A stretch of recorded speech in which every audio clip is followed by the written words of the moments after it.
Assalamualaikum warahmatullahi wabarakatuh. Halo teman-teman semuanya. Nah, pada video kita kali ini akan membahas mengenai penyembuhan data pada uji normalitas.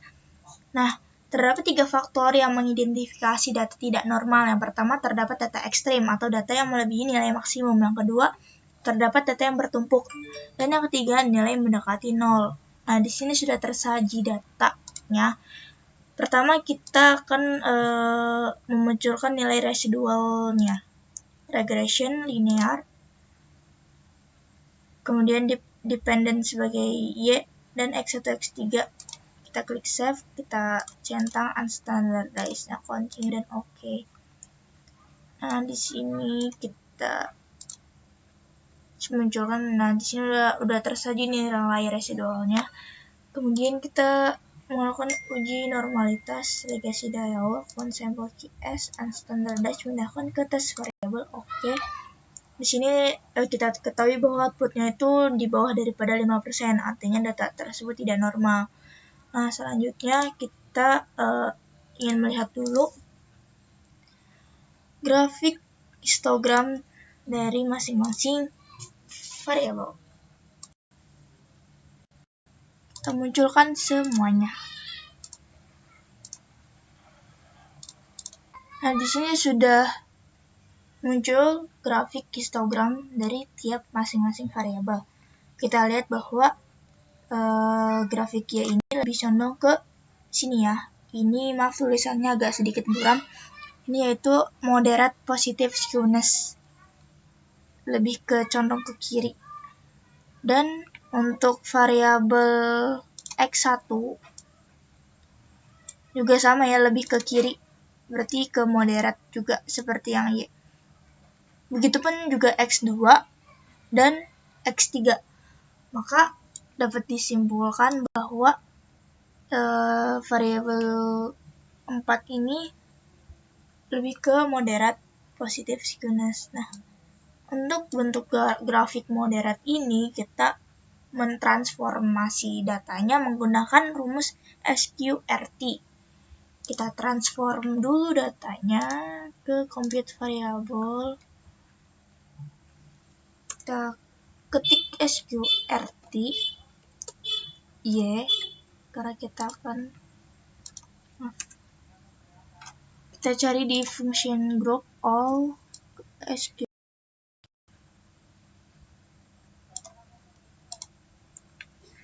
Tarik ke atas, kemudian masukkan Y. Klik OK. Nah, begitupun sampai dengan X3. Kita transform lagi complete variable. Ganti dengan X1.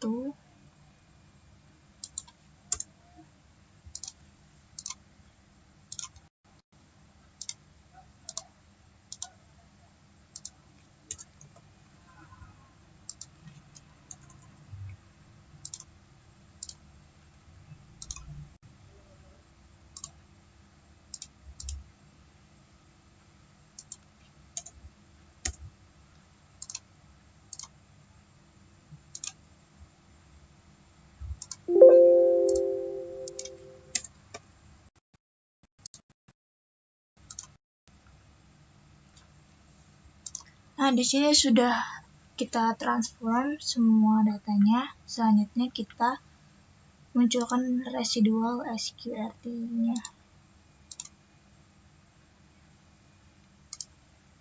Dependent pakai SQRT, semuanya kita ganti.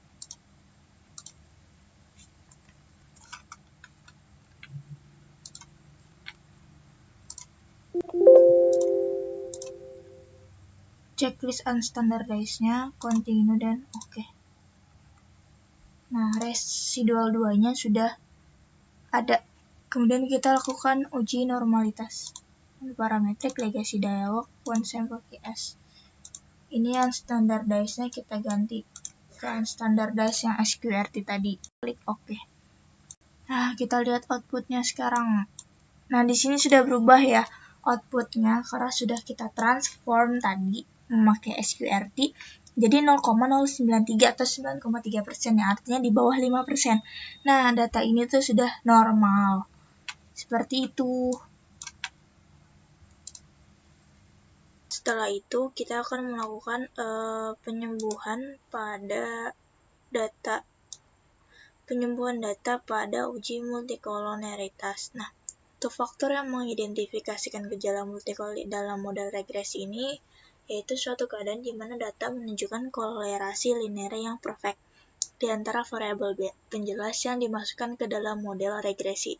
Akibatnya, nilai yang dihasilkan tidak dapat dipastikan nilainya. Nah, selanjutnya untuk solusinya, solusi alternatif dalam menangani gejala multikol ini ada pertama melakukan alternatif uji lain untuk mendeteksi gejala multikol dalam model regresi, seperti uji korelasi, atau juga melakukan transformasi data seperti yang tadi yang kita lakukan pada uji normalitas.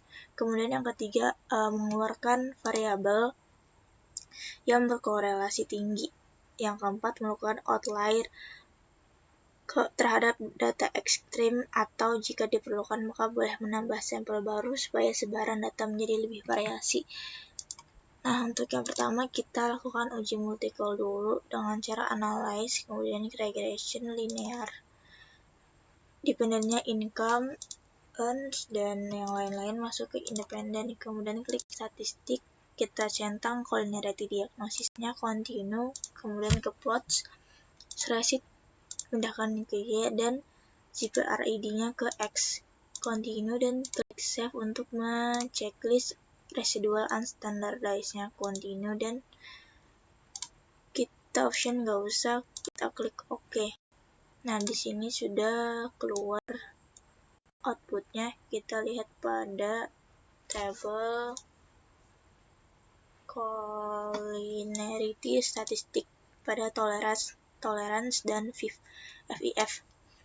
Di sini untuk variabel earns-nya itu persyaratan dari uji multikol ini adalah jika toleransi ini di atas 1% atau 0,01 dan FIF-nya itu di bawah 10 maka tidak terjadi multikol. Nah, di sini dapat kita lihat bahwa 0,455 ini di atas 1 dan 2,195 ini di bawah 10.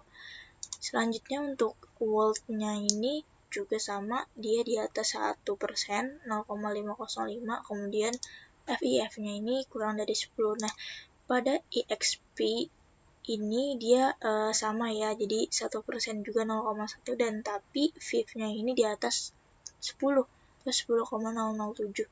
Kemudian yang X-nya juga sama, dia toleransinya 1 dan FIF-nya ini 9,976 jika dibulatkan juga 10 ya termasuk. Jadi kedua data EXP dan H ini terdapat multikol. Nah, setelah itu kita akan menghilangkan variabel tadi yang EXP dan H, tapi kita pilih salah satu dulu. Kita hilangkan dengan cara regression seperti tadi, tapi kita nggak pakai lagi nih yang EXP. Nah, klik OK saja. Kemudian kita lihat outputnya. Nah, ini outputnya. Di sini sudah berubah ya, data H ini dia menjadi di atas 1% pada toleransinya, kemudian FIF-nya itu jadi di bawah 10, yaitu 1,211. Seperti sekian dari saya, terima kasih sudah menonton video ini. Wassalamualaikum warahmatullahi wabarakatuh.